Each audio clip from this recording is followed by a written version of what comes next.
I don't want to do this anymore. I'm tired. I've had breakdowns, not just mental, not just emotional, but because I see it clearly now. This is all a really fucked up, out-of-date game. Money isn't even real. Debt, credit scores, rent, mortgages, they are pieces of paper or numbers on a screen. None of it is real. But the consequences, those are real. On us. And this game only exists so a few people can feel powerful. Their entire identity is status. And the only way they feel something is when they're dominating other people. And we're all supposed to just play along. Work ourselves in the ground, lose our minds so they can keep this fantasy going. I'm tired of living in a world where survival is a game. Tired of pretending this is normal. Honestly, I don't know what happens after whatever this is. But I know this can't be it. The burnout in America is unreal. Did you see the headline that said 43% of Americans have used vacation time to just spend the day in bed? They're not using PTO to travel, they're using it to sleep. That's how tired we are. And I can already see the comments now. You guys are getting vacation time? I've heard stories of European coworkers not being able to meet their American coworkers in multinational companies because they don't want the American workers finding out how much vacation time the Europeans get. If people from the States found out how much vacation time you get in Europe, I think there'd be some big changes like tomorrow. It is unreal having to live in a place where you have to pick either getting a surgery or putting it off because you don't have the time to take off from work. This can't be healthy.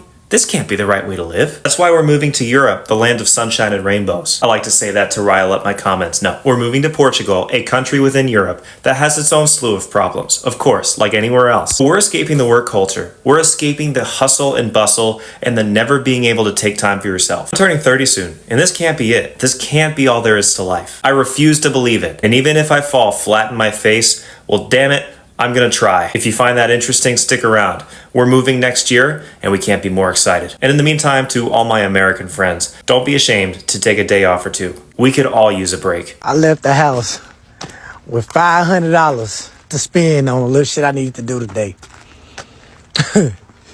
Came back home with $50. This some bullshit, bro. Man, everything too much expensive, bro. Like, I swear to God, bro, like, everything too expensive. It don't matter what you spending your money on. It don't matter what you trying to do. Every time I leave the goddamn house, I'm dropping too much money, bro. Like, everything's got high, bro. You got to be a goddamn baller to live in these goddamn times, bro. Don't be talking about trying to go out and have a good day.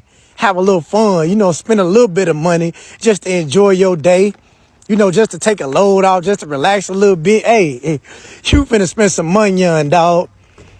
It's gonna hit you where it hurts. I'm looking at that goddamn 50 cents. I'm like, what did I buy? I didn't do shit.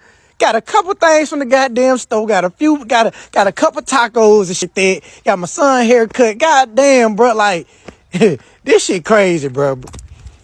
No cap, bro. This shit crazy. Straight like that. I'm trying so hard not to crash out right now, but I fucking hate New York. I hate New York City because everything is a scam and jam here. Everything is a scam and jam here. This right here, the amount of money I pay in tickets, the amount that I have to pay. Literally, I got up to move my car.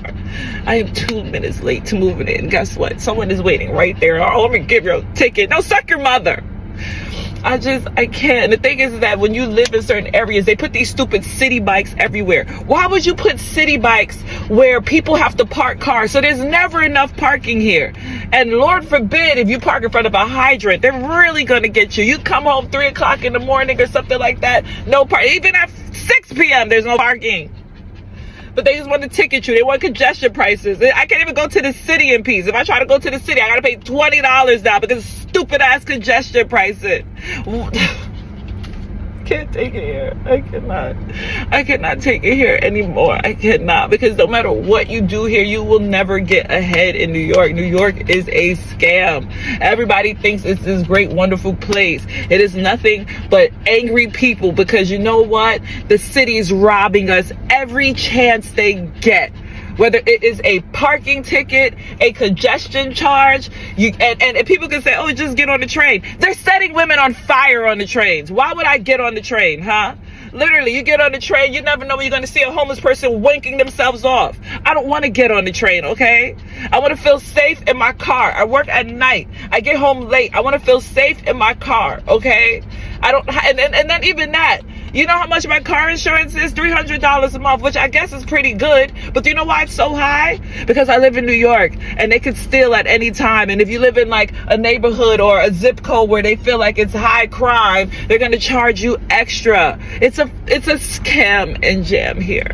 I cannot take it anymore. I feel like I am on the verge of the ultimate breakdown if I stay here any longer, because all the money I work hard for, it just goes towards tickets. It's just dumb shit. But there's no parking. Fucking tolls. The congestion pricing, I guess I didn't realize, and I just kept driving, and they've charged me, like, I swear they're taking $1,000 since they started. I can't even drive anymore. I just need to sit at my house and be fucking depressed because I hate it here. Like, it's stupid city. Why is everyone so angry lately? Is it just Florida or is it the whole country? We've gotten to the point where people cut you off in traffic and then give you the dirty look. I had someone run a stop sign yesterday and then give me the finger. Everyone's always in such a rush, and it's like, to what? I don't know if it's just me, but just being around other people feels like you have to have your guard up. It's just this vibe. Personally, I don't think people are being rude because they want to be. I think it's because they're broke. They're tired. They're burned out. They have nothing to look forward to, nowhere to go, no third spaces, no community, no margin for joy, just work, bills, eat, sleep, repeat. I mean, look, I know it's not perfect anywhere. People are stressed all over the world, but there are places where they have way less than us and they're way happier. I just think here we built a society that doesn't even give people time to breathe. I'm not crazy, right? You've noticed this too? Okay, so there's an interesting shift happening in how modern society defines what it means to live a normal life. In recent hiring processes across corporate industries, recruiters are increasingly questioning gaps in employment history, sometimes as short as a few months, when candidates explain that these gaps were spent traveling, resting, exploring personal interest, or simply stepping away from structured employment to experience life beyond work.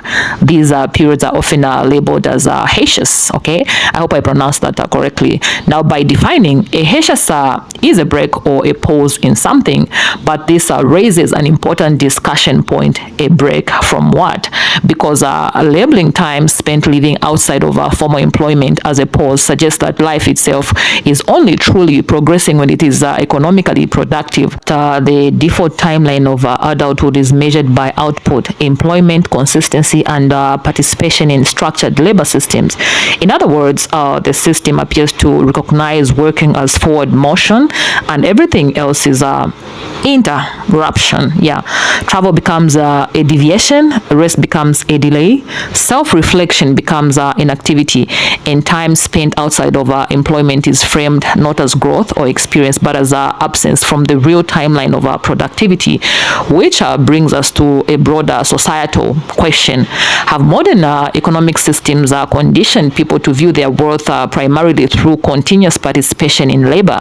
Because increasingly stepping away from work, even temporarily, is being interpreted as stepping away from responsibility itself. And yet many who take these breaks report improved mental clarity, better health, and renewed motivation upon returning. So why does choosing to live outside of economic contribution even briefly require explanation? Let's continue watching the rest of the reactions. I'll come back to answer that question at the end of this video. Make sure you like, subscribe, and turn on that notification bell so that every time I upload such videos, you'll be notified. Let's continue watching the rest of the clips. Have you checked on your American friends lately? Because we're not okay. The past 10 days has felt like a year. For so many of us right now, we cannot keep up with all of these horrific executive orders coming down hour after hour, day after day in the first 10 days. Add to that the first commercial plane crash in over a dozen years, claiming the lives of everyone involved. It is genuinely looking bleak over here for a lot of us. We are doing our best not to have our spirits crushed. And as somebody who works in mental health, I can tell you this feels like COVID all over again. It is my job to help other people day in and day out. And I'm struggling. And I know I am not the only one in this position. Healthcare providers in this country are struggling. I know we have so many allies all over the world, and we appreciate it so immensely. And there are so many things that I wish we could take a page from you right now, because in this country, we are going sideways so fast, and many of us do not know what to do to stop it. Thank you for listening. I needed to get that off my chest.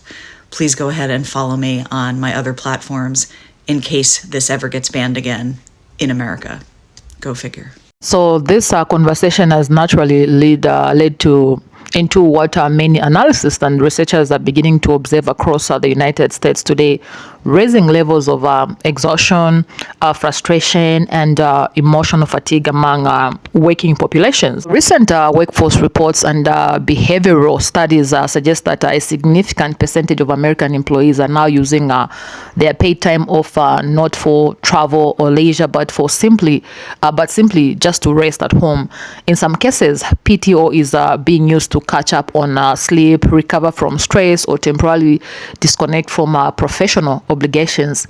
This trend points toward a deeper issue than simply tiredness. It suggests burnout, okay? And not just individual burnout, but systemic fatigue driven by rising economic pressure and cost of living increases. Over the past several years, the cost of basic necessities in the United States has steadily climbed. Housing prices have surged in urban and suburban regions alike. Rental markets have become increasingly competitive and expensive. Healthcare costs continue to represent a major financial burden for many households. Even everyday expenses like groceries, fuel, childcare, and utilities have seen a noticeable price increase.